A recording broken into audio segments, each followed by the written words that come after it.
여러분 안녕하십니까?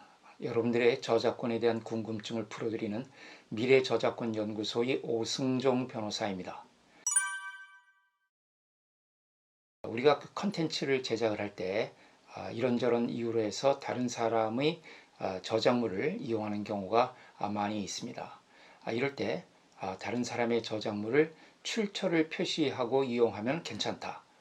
또는 뭐 3초 이하로만 이용하면 괜찮다. 또는 뭐 비영리로만 이용하면 괜찮다. 이런 이야기들이 많이 되고 있는데요.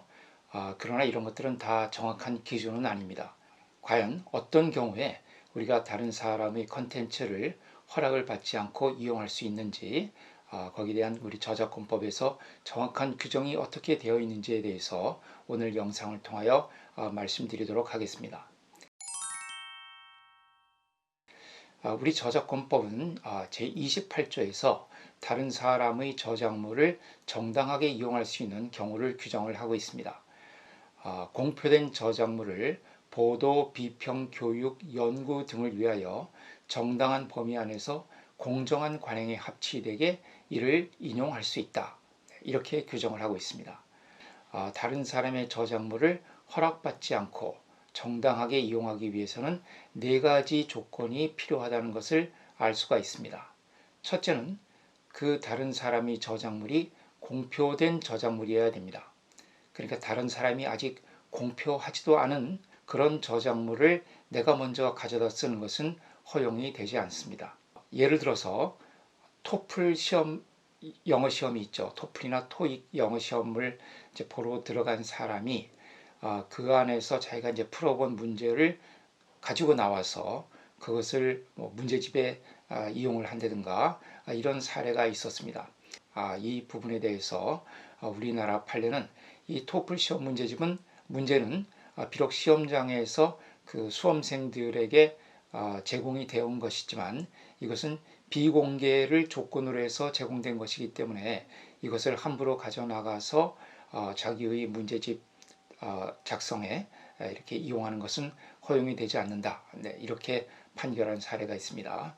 그러니까 다른 사람이 저작물을 인용할 때 그 저작물은 반드시 공표된 저작물이어야 된다. 이것이 첫째 조건입니다. 두 번째로는 그 인용하는 목적에 관한 것인데요. 그 인용의 목적이 보도, 비평, 교육, 연구 등을 위한 경우여야 합니다. 그러니까 다른 사람의 저작물을 이용할 때 그것이 정당한 이용이 되기 위해서는 두 번째 조건으로 그 이용하는 목적이 보도, 비평, 교육, 연구 등을 위한 것이어야 한다는 것이죠. 여기서 보도, 비평, 교육, 연구라고 하면은 그 영리성이 매우 적은 경우이기는 하죠. 그러나 반드시 비영리를 목적으로 한 경우만으로 한정되는 것은 아닙니다. 예를 들어서 보도 같은 경우도요. 우리 신문 보도나 방송 보도 같은 거 있지 않습니까? 이런 신문 보도나 방송 보도도 영리를 목적으로 하는 회사에서 제공하는 그런 보도도 많이 있죠. 우리 뭐 신문사라든가 또 그다음에 민영방송 이런 것들은 다 어떤 영리를 목적으로 하는 회사들이라고 볼 수가 있습니다. 이런 회사에서도 보도를 하기 때문에 그 보도를 할 때 다른 사람의 저작물을 그 보도의 목적을 위해서 인용할 수 있도록 이렇게 되어 있습니다. 그러니까 반드시 비영리여야 되는 것은 아니죠. 또 비평의 경우도 그 비평을 또 영리적으로 하는 사람들도 있습니다. 그래서 반드시 비평이라고 해서 그것이 꼭 비영리적인 것만을 목적으로 하는 것은 아니죠. 교육도 마찬가지입니다. 교육도 뭐 학원이라든가 또 어떤 그 사립대학이나 사립교육기관에서 이루어지는 교육들은 뭐 그것이 반드시 꼭 영리를 목적으로 하는 것은 아니지만 부수적인 그런 영리적인 내용도 있는 것이죠. 그래서 이렇게 교육이라고 해서 반드시 비영리적이어야 하는 것은 아닙니다. 연구도 마찬가지고 영리 회사에서 운영하는 그런 각종 뭐 경제연구소라든가 사회문제연구소 이런 연구소들이 있죠. 이런 연구소들은 어느 정도 그 영리를 목적으로 하고 또 그 연구 활동을 통해서 수익을 발생시키기도 하지만은 이런 연구기관에서도 타인의 저작물을 그 연구 목적을 위해서 인용을 할 수 있도록 이렇게 되어 있습니다. 그래서 두 번째 요건, 즉 보도, 비평, 교육, 연구 등을 위한 목적으로 인용을 해야 된다고 되어 있는데 반드시 꼭 비영리여야 되는 것은 아니다. 그러나 이런 목적들이 다른 온전하게 영리적인 그런 활동보다는 상당히 영리적인 성격이 떨어지는 것은 사실이죠. 그래서 우리 대법원 판례는 그 대학 입시 문제집을 출제된 대학 입시 문제집을 모아다가 객관식 문제집을 만들어서 판매한 사례에서 이 문제집은 어느 정도 영리를 목적으로 하는 성격이 강하기 때문에 인용할 수 있는 범위가 좁아진다, 이렇게 본 판례는 있습니다. 그러니까 꼭 비영리여야만 다른 사람의 저작물을 인용할 수 있는 것은 아니지만 그 인용하는 목적이 영리성이 높으면 높을수록 다른 사람의 저작물을 인용할 수 있는 범위는 반비례해서 줄어든다, 이렇게 보시면 되겠습니다. 우리 유튜브 영상 같은 것들도 보면은, 유튜브는 이제 어느 정도 구독수가 올라가고 조회수가 올라가면은 수익이 발생을 하게 되죠. 그러니까 우리가 만들어서 올리는 유튜브 영상들이 이것이 반드시 비영리적이라고 볼 수는 없습니다. 그러나 유튜브 영상들 중에서도 교육적인 성격이 강한 것들도 있고요. 또 반면에 상업적인 성격이 강한 것도 있습니다. 이럴 경우에 상업적인 성격이 강한 유튜브 콘텐츠에서는 아무래도 다른 사람이 저작물을 갖다 쓸 수 있는 범위가 줄어든다고 할 것이고, 또 반면에 교육적인 성격이 강한 유튜브 콘텐츠들은 그만큼 다른 사람의 저작물을 허락 없이 가져다 쓸 수 있는 범위가 늘어난다. 네, 이렇게 생각하시면 될 것 같습니다. 세 번째 요건은 다른 사람의 저작물을 이용할 때 정당한 범위 안에서 이용을 해야 된다는 겁니다. 정당한 범위라는 것이 이제 상당히 애매한 말인데요. 그럼 도대체 어디까지 이용을 해야 정당한 범위 안에 들어가느냐 하는 것이 다툼의 여지가 많이 있습니다. 여기 대해서 우리 법원의 기본적인 입장은 주종관계가 분명해야 된다. 주종관계가 뭐냐 하면은 나의 컨텐츠 속에 다른 사람의 저작물을 이제 끌어다가 인용을 하게 되는데, 그때 나의 저작물이 주가 되고 인용되는 다른 사람의 저작물이 종이 되는 관계에 있어야 된다는 것이죠. 그러니까 이것이 거꾸로 되어서 나의 저작물은 아주 종적인 그런 미미한 그런 저작물이고, 인용하는 다른 사람의 저작물이 오히려 주가 되는 그런 관계에 있다면 이것은 정당한 인용이 아니다, 이렇게 보고 있습니다. 예를 들어서 이런 판례가 있습니다. 그러니까 우리나라의 어떤 유명한 단편 소설들을 쭉 모아서 제목을 이제 소설마당 이렇게 붙였습니다. 고등학생들이나 국어 시험을 앞두고 있는 그런 수험생들이 반드시 알아두어야 할 한국의 중요한 단편 문학들을 쭉 모아놓은 다음에 그러니까 이제 그것은 그 소설의 원문을 그대로 모았죠. 그 다음에 이 책을 쓴 사람이 직접 저술한 부분은 그 소설의 저자에 대한 간단한 소개, 그 다음에 그분이 뭐 주요 작품, 요 정도만 간단하게 쓰고 나머지는 전부 그 소설의 원문들로 되어 있습니다. 그러니까 다른 사람의 소설의 원문을 그대로 갖다가 이용을 하고 내가 쓴 부분은 거의 없는 거죠.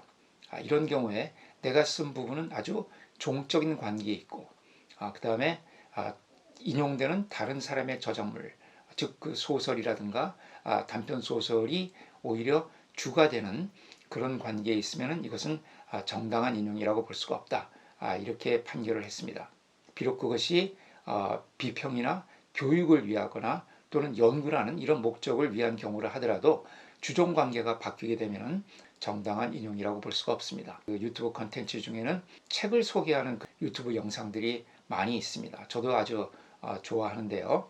자기계발 서적이라든가 경제 서적이라든가 이런 것을 요약해서 설명해주고 또 안내해주는 이제 그런 유튜브 영상들을 많이 볼 수가 있죠. 이런 책을 소개하는 유튜브 영상들의 경우에 영상을 찍어 올리는 사람의 설명이라든가 비평이라든가 이런 것은 아주 작은 부분이고, 대부분의 내용이 그 책으로부터 인용된 그런 부분으로 채워진다면 이것은 정당한 인용이라고 인정되기 어렵게 될 소지가 있습니다. 어떤 특정한 교재를 가지고 강의하는 영상들도 많이 볼 수가 있는데요. 예를 들어서 수학의 정석, 성문 종합영어 이런 책을 가지고 강의를 하는 동영상 강의들이 많이 있지 않습니까?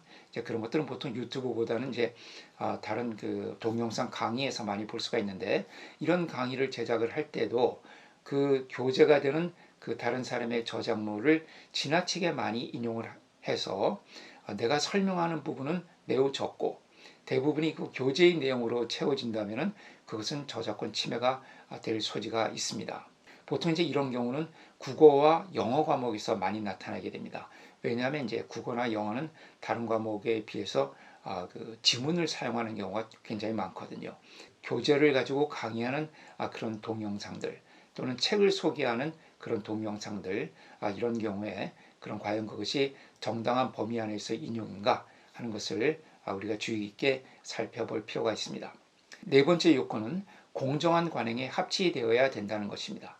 공정한 관행에 합치된다는 것은 한마디로 말해서 이 영상을 올리는 사람이 그 다른 사람의 저작물을 인용을 할 때 그 나의 영상과 그 나의 영상 안에 인용된 다른 사람의 컨텐츠가 분명하게 구별될 수 있도록 해줘야 된다는 것입니다. 출처 표시가 여기에 해당이 되겠죠. 그 출처 표시를 함으로써 지금 나의 저작물과 그 나의 저작물 안에서 이용되고 있는 다른 사람의 저작물을 분명하게 구분해 주는 것. 그 인용되는 저작물이 누구의 어떤 저작물로부터 왔다는 것을 표시해 주는 것. 이것을 이제 출처 표시라고 하죠. 이런 출처 표시를 분명하게 달아줌으로써 다른 사람의 저작물과 또 그것을 이용하는 나의 저작물을 분명하게 구분해 주는 것이 바로 공정한 관행에 합치되게 이용하는 것이라고 볼 수 있습니다. 그러니까 우리가 보통 흔히 말하기를 출처 표시를 하면은 인용을 해도 괜찮다. 이것은 좀 다른 얘기죠. 그것은 정확한 이야기가 아닙니다. 다른 사람의 저작물을 정당하게 이용할 수 있는 하나의 방법으로서 하나의 요건으로서 출처 표시가 필요한 것이지 출처 표시를 했다고 해서 다른 사람의 저작물을 인용할 수 있다. 이것은 정확한 이야기가 아닙니다. 또 3초 이하로만 인용하면 괜찮다. 이것도 정확한 이야기가 아닙니다. 비록 3초의 짧은 인용이라고 하더라도 그 3초를 통하여 그 인용되는 다른 사람의 저작물의 본질적인 특징이 직접 느껴질 수 있다고 한다면 그것도 저작권 침해가 될 수가 있습니다. 또 비영리면 괜찮다. 이것도 정확한 얘기가 아니죠.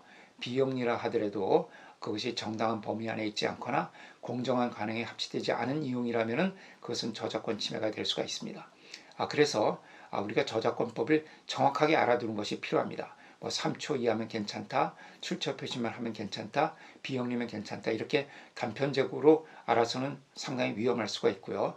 우리 저작권법에서 28조에서 정하고 있는 요건, 즉 공표된 저작물을 보도, 비평, 교육, 연구 등을 위하여 정당한 범위 안에서 공정한 관행에 합치되게 인용할 때 비로소 타인의 저작물을 허락 없이 인용을 할 수 있는 것입니다.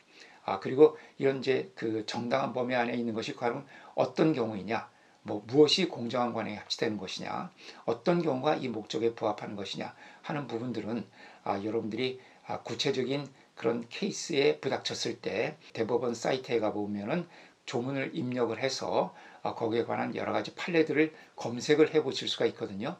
그런 검색을 통해서 그동안 나왔던 판례들을 한번 살펴보시고 그 판례들을 통해서 나의 사건에 가장 적합한 그런 판례들과 비교해서 지금 내가 인용하고자 하는 것이 이것이 허용이 되겠느냐 하는 부분들을 한번 판단을 해 보시고 또 여러 가지 그 저작권법 책이나 이런 것들을 참조해 보시고 또 그것도 부족하다면은 저작권 전문가에게 어떤 의견을 물어서 자문을 구해보는 것도 좋은 방법이라고 생각을 합니다. 타인의 저작물을 허락 없이 이용할 수 있는 경우가 어떤 경우인지 오늘 여기에 대해서 한번 알아봤는데요. 가장 그 영상 콘텐츠를 제작하는 분들이 많이 질문하는 그런 내용이기도 하고요. 또 가장 또 그 답변하기가 애매한 그런 질문이기도 합니다. 왜냐하면 이것이 다 케이스마다 다 다른 답변이 나올 수밖에 없기 때문이죠. 오늘 영상을 통하여 여러분들이 하나의 기준을 세울 수 있는 그런 계기가 되었으면 하는 바람입니다. 그럼 오늘 영상은 이것으로 마치도록 하고 다음에 더 구체적인 사례들을 가지고 과연 이것이 정당한 이용이 될 수 있느냐 하는 부분들을 좀 더 세부적으로 살펴보는 그런 기회를 갖도록 하겠습니다. 오늘 영상은 이것으로 마치겠습니다. 감사합니다.